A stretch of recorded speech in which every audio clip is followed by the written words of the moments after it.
comfortable, a lot of beautiful women, a lot of good food, a lot of fine nightlife out there. It was a great time, and I appreciate you keeping everything running smoothly here in the club in my necessary absence. Yes, did you see the casks of 5-star brandy in the weigh-in? Oh, those big barrels that... Yes, except for the one with the straw around it. That's some Japanese sake that I thought we might try. All right, well, that's all well and good, Churchy, but the main thing, you know what I'm always concerned about. Oh, the cement. Yes. The cement. It is so fashionable this season for footwear for stool pigeons. Well, the main... And I've got enough to sink a battalion. Ah, well done, Churchy. I knew that I could keep everything running smoothly if I just turned the club over to you.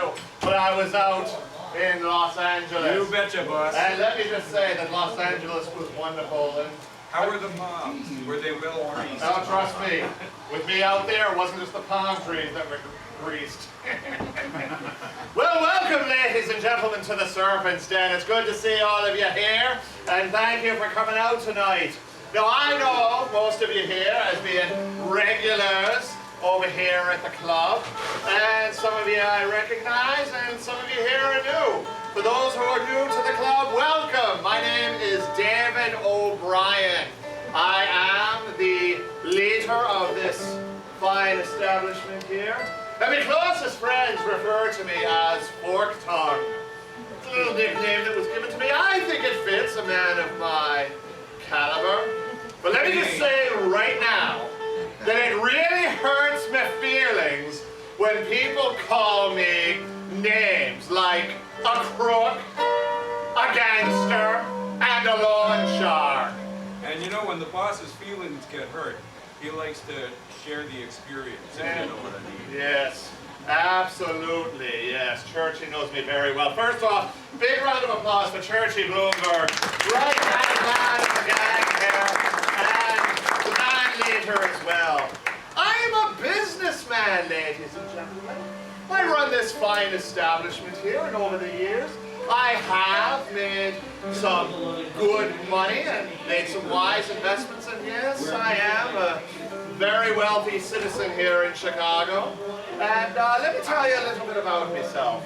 Now, I did not start off the fine, upstanding gentleman that you see before you today.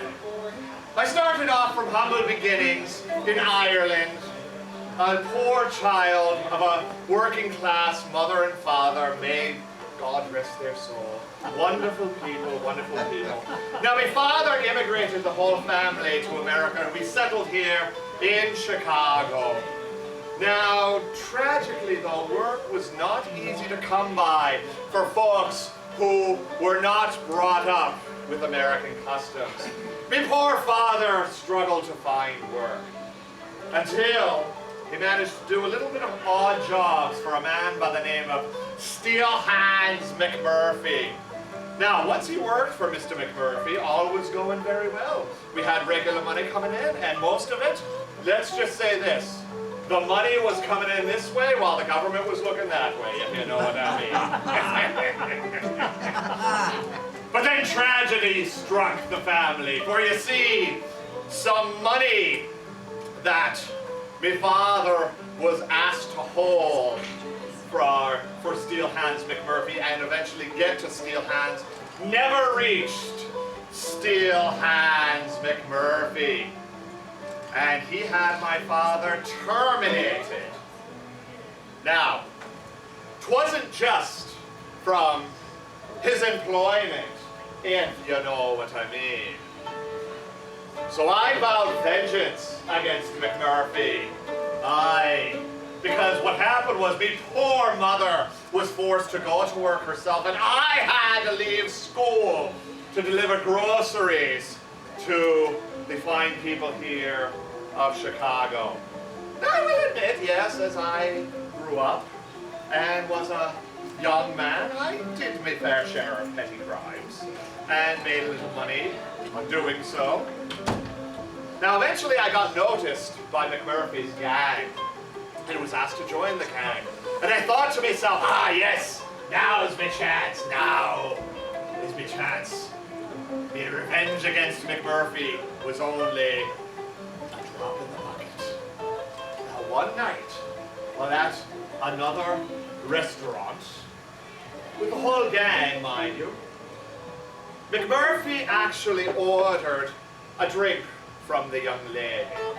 And I said, Mr. McMurphy, stay right there. I'm going to make sure that she takes care of it just as you like it.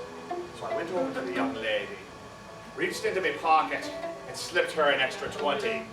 I then gave her a tiny little bottle and said, Mr. McMurphy likes his drinks extra spicy. So if you could put a couple of drops in there, you'll make him very happy. So, he then, the lovely lady, put 2 drops in the drink and handed the drink to Steel Hands McMurphy, who took 1 sip and then went into convulsions and then passed out right there on the floor and died. Now the whole gang watched in astonishment. My goodness, somebody actually had the courage to do in the end Steel Hands McMurphy. And with that, I was voted the new leader of Steel Hands McMurphy's gang. So I took over the gang and I said, there's going to be some changes now with me running things. Now eventually I transitioned the gang into this fine establishment that we have before us here, the Serpent's Den, where all folks can come from all over the world to come and enjoy the nightlife we have here, despite all the prohibition in Chicago. And in doing so, I hired a good mate, Mr. Churchy. Again, a big round of applause for him. Oh, please, you mustn't. Well, we're going to have a fine evening tonight, ladies and gentlemen, because oh, do we have a great evening. We have music, we have dancing, and we definitely, oh no, Ruby, how many times do I have to tell you? Not in front of the clientele. Clientele, please, it's only a gambling buddy, Spooky. All right, how many times have I told you never to call me that in front of the gang? Well, let's see, today is May 21st. That would make it about... Oh, no, Ruby, no, never mind. Don't go there. Just go get me a drink. Well, with that in mind, folks, my name is David Fork Tongue O'Brien, and that was Ruby.